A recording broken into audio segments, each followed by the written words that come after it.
প্রথমে যেদিকে চোখ রাখবো, আনন্দপুরে স্কুটার শিখতে গিয়ে গন্ডগোল, বান্ধবীকে জলে ঠেলে ফেলে দেওয়ার অভিযোগ। এরপর থেকেই নিখোঁজ ওই তরুণী।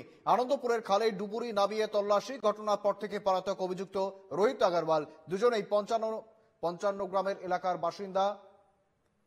এমনটা জানাচ্ছিলাম, আনন্দপুরে স্কুটার শিখতে গিয়েছিল, অর্থাৎ এই বন্ধু তার বন্ধুর সঙ্গে স্কুটার চালাতে শিখতে গিয়েছিল এবং সেখানেই গন্ডগোল। এবং অভিযুক্ত রোহিত আগরওয়াল এই বালিকাকে, তার বান্ধবীকে ঠেলে জলে ফেলে দেয় এবং তারপর থেকেই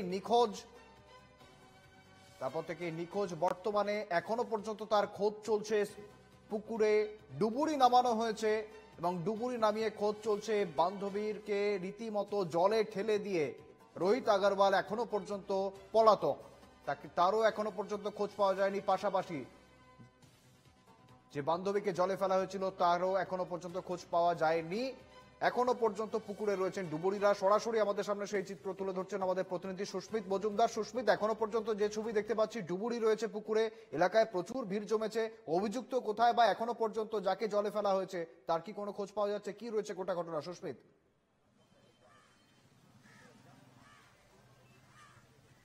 দেখো শুভেন্দু, এখনো পর্যন্ত কিন্তু এই খালে, আমি একটু দেখাতে বলবো সরাসরি, সেই খালে কিন্তু তল্লাশি চলছে। ডিজাস্টার ম্যানেজমেন্টের লোক যারা রয়েছেন তারা তল্লাশি চালিয়ে যাচ্ছেন এবং যে অভিযুক্ত যুবক, সেই অভিযুক্ত যুবকেরও কিন্তু খোঁজ করছেন কলকাতা পুলিশ। তিনিও কিন্তু এখনো পর্যন্ত, রোহিত আগরওয়াল, যাকে কিন্তু এখনো পর্যন্ত খুঁজে পায়নি কলকাতা পুলিশ। কলকাতা পুলিশের জালে সে এখনো ধরা পড়েনি। তার ফোন নাম্বার ট্র্যাক করার চেষ্টা করছে এবং এই এলাকার সিসি ক্যামেরার ফুটেজ ট্র্যাক করার চেষ্টা করছে। তার কারণ আমি একটু আমার চিত্র সাংবাদিককে দেখাতে বলবো, এই রাস্তাটা একেবারেই কিন্তু শুনশান। এখন ঠিক সন্ধ্যেবেলায় এই রাস্তাতে কিন্তু সাধারণ মানুষের যাতায়াত একেবারেই থাকে না বললে চলে। কিন্তু দিনের বেলায় কিছু লোকজন থাকলেও ঘটনাটা ঘটেছে কিন্তু সন্ধ্যেবেলার পর। আর কিন্তু যখন ঘটে তার আগে এই জায়গাতেই কিন্তু সেই যুবতী এবং সেই যুবককে উত্তপ্ত বাক্য বিনিময় করতে দেখা গিয়েছে কয়েকজন প্রত্যক্ষদর্শী। তাদের মতে জানা গিয়েছে যে তারা উত্তপ্ত বাক্য বিনিময় হচ্ছিল এবং তাদের ঝগড়া মারামারির মতন উপক্রম হয়েছিল এবং পরবর্তীকালে তারা সেখান থেকে চলে যায়। কিন্তু তারপর পরবর্তীকালে এই জায়গাতে তার স্কুটার এবং তার মোবাইলটি উদ্ধার হয়। যদিও সেই যুবককে এখনো পর্যন্ত খুঁজে পায়নি পুলিশ। কলকাতা পুলিশ খোঁজার চেষ্টা করছে তাকে খুঁজে পেলেই কিন্তু সম্পূর্ণ বিষয়টি পরিষ্কার হবে। তবে এই খালের যা স্রোত রয়েছে, যা কারেন্ট রয়েছে, তাতে যদি সেই যুবতী রাত্রিবেলায় পড়ে গিয়ে থাকে তাহলে কিন্তু এইখানে থাকার মতন পরিস্থিতি নেই। তার কারণ উনি ভেসে চলে যাওয়ার কথা। এবং তথাপি কিন্তু আজকে এই ডিজাস্টার ম্যানেজমেন্টের যারা রয়েছেন তারা এখানে তল্লাশি চালাচ্ছেন। এখানে কালকে রাত্রিবেলাও খোঁজা হয়েছে, যেমনটা সূত্র মারফত জানতে পারছি, এবং আজকেও সেই তল্লাশি চালানো হচ্ছে। এখন দেখার বিষয় রয়েছে যে সেই যুবতী বা সেই যুবক তারা কোথায় রয়েছে, সেটাই এখন দেখার বিষয় রয়েছে। সেই কারণেই কিন্তু আজকের এই জায়গায় আবারও নতুন করে পুলিশের পক্ষ থেকে এসে এই তল্লাশি কাজ শুরু করেছে। এলাকাবাসী রয়েছেন এবং তাদের মধ্যে ক্ষোভও রয়েছে যথেষ্ট।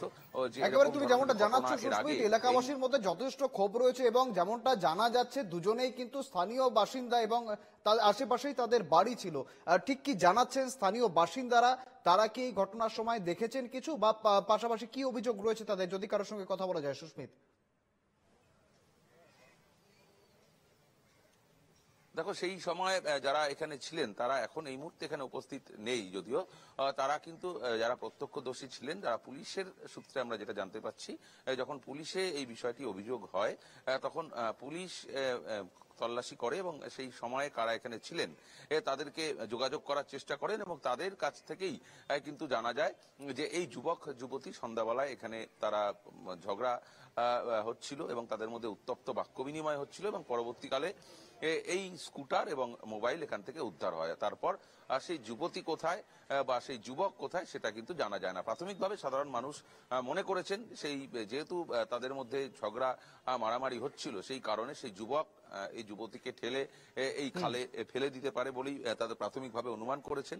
একেবারে, অর্থাৎ এই জলেই ফেলে দেওয়ার অনুমান করা হচ্ছে, এখানেই উত্তপ্ত বাক্য বিনিময় এবং এখানেই ফেলে দেওয়ার অনুমান করা হচ্ছে। এখনো পর্যন্ত কারোরই খোঁজ পাওয়া যায়নি, না অভিযুক্তর খোঁজ পাওয়া গিয়েছে, না যাকে ফেলে দেওয়ার অভিযোগ আসছে তার খোঁজ পাওয়া গিয়েছে। ইতিমধ্যেই দেখতে পাচ্ছি আমরা সেই ছবি, ডুবুরি নামানো হয়েছে, ডুবুরি নামিয়ে কিন্তু তল্লাশি জারি রয়েছে। আমার সঙ্গে ছিলেন প্রতিনিধি সুস্মিত মজুমদার। ধন্যবাদ তোমায় সুস্মিত।